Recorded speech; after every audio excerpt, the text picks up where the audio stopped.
Gagawa naman tayo ng merienda na simple lang ang sangkap pero masarap. Nagpainit na ako ng tubig, lagyan ko muna ng asin at kunting mantika. Ilagay ko na rin yung 2 pack ng 200 grams na elbow macaroni. Pakuluan ko lang yan hanggang sa maluto. Pagkaluto, lipat ko sa bowl at i-set aside muna.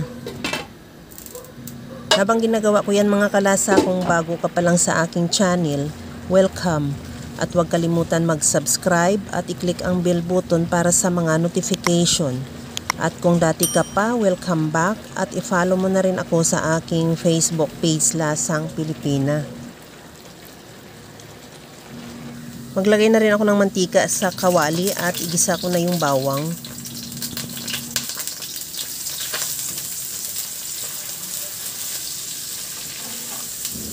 Ilagay ko na rin yung sibuyas.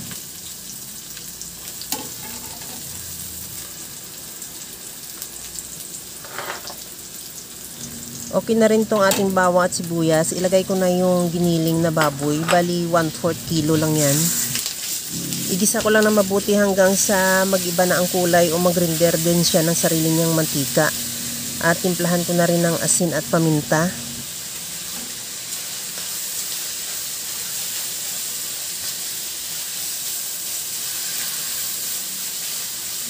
Okay na tong ating giniling. Lagyan ko na rin ng tubig. Para lang yung tubig natin pampalambot o pampaluto lang din talaga sa ating giniling.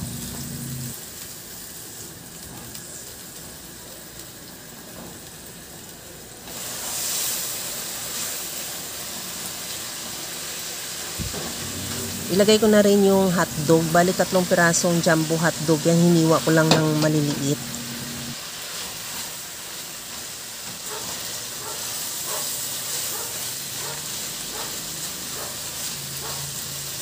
Maglagay na rin ako ng liquid seasoning. Kahit anong seasoning available sa iyo pwede.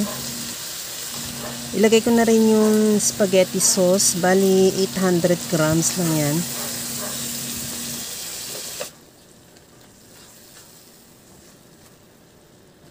Pagka ganito na medyo malapot yung ating sauce, pwede ka naman magdagdag ng tubig. Ako idadagdag ko dyan yung pinakuluan ko sa macaroni. Para mas malapot na rin at may timpla na siya. Kisa namang tubig ang idadagdag mo, pwede naman. Pero kung wala kang ganun, tubig nang ilagay mo, pwede naman. Tikman ko na rin kung okay na yung sauce. Maglagay ako ng asukal. Optional, kung ayaw mo ng asukal, pwede namang hindi ka maglagay. Pero recommended ko talaga siya dahil nababalanse niya talaga yung lasa ng alat. Ilagay ko na yung niluto natin kanina na macaroni.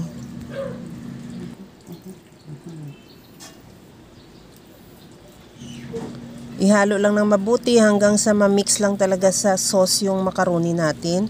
At pagkatapos yan, okay na yan. Ready to serve na. Kaya mga kalasa, kung nagustuhan mo yung ating video, please like na lang at pakishare na rin sa inyong mga friends. At kung bago ka pa lang sa aking channel, subscribe na at i-click mo na rin ang bell button para sa mga notification. Ito na yung ating spaghetti macaroni. Garnisan ko o lagyan ko na lang ng cheese na toppings. Takpan at ready for pick up na yan dahil para yan doon sa ating order. Hanggang sa muli mga kalasa. Thank you for watching. Bye-bye!